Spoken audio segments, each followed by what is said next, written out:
There's a remarkably sincere observation you made once. You said, nothing comes to my desk that is perfectly solvable. And you said, any given decision I make, I'll wind up with a 30 to 40% chance that it isn't going to work. I'm afraid Israelis cannot afford even 3 to 4% chance you're wrong here, Mr. President, because if you are, the bomb will hit Tel Aviv first. Oh, boy. Welcome to Gimme 5. That's not a good way to endear yourself to Mr. Obama, the closest thing to a Jew to ever sit in the Oval Office. Oh, boy. Yeah, the bombs will hit Tel Aviv first if Obama's wrong. He's wrong. Let's hope the bombs don't hit. This was Channel 2's interview with, in Israel, Barack Obama, and this is on the subject of Iran specifically, and here's more. Well, let's back up on this. We have imposed the most effective sanctions on Iran over the course of the last 5 years that has led them to essentially lose a decade, perhaps, of economic growth. At the time, people were skeptical. They said, oh, sanctions aren't going to work. Then we were able to force Iran to the negotiating table because of the effectiveness of the sanctions. Oh, my goodness. He's a hero, isn't he? He's a hero. Now, he's about to make the false claim that Iran has complied. You'll hear this within this Gimme 5, that Iran has complied and everything he's done has been, everything he's predicted has come true. And even if that were the case, Israel's supposed to rely on a prediction, the world is supposed to rely on a prediction from you, Mr. Obama, that Iran won't get a nuke, that they'll abide by an agreement that they've signed? Watch. In exchange for some modest relief in sanctions, Iran is going to have to freeze its nuclear program, roll back on its stockpiles of very highly enriched uranium, the very stockpiles that Prime Minister Netanyahu had gone before the United Nations with his picture of the bomb and said that was proof of how dangerous this was.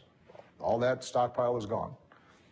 And in fact, at that time, everybody said this isn't going to work. They're going to cheat. They're not going to abide by it. And yet, over a year and a half later, we know that they have abided by the letter of it. That's a lie. Now, the letter of it doesn't mean the spirit. The spirit is the lesser of the two between the letter of the law and the spirit of the law. So he said they've abided by the letter of the agreement when everything we've heard from the IAEA, the people who have been over there trying to find out if they have obeyed, have said no. Today, the Pentagon said they're going ahead with their nuclear program. But Barack Obama keeps putting forth this lie.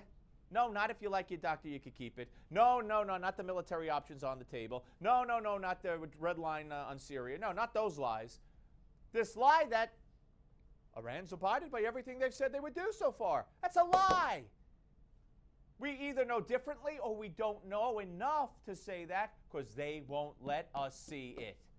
But he just keeps saying it. More. Some things are in the past. I think it's fair to say that if I showed up at the Knesset without checking with the Prime Minister first, if I had negotiated with Mr. Herzog, that, you know, there would be a sense of some protocols that had been breached. That's why he's ticked off at Netanyahu for speaking before Congress. Here's more. I am less worried about any particular disagreement that I have with Prime Minister Netanyahu. I am more worried about what I described earlier, which is an Israeli politics that's motivated only by fear, and that then leads to a loss of those core values that when I was young and I was admiring Israel from afar,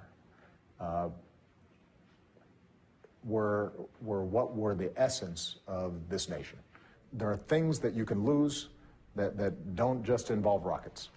He admired Israel from afar as a child?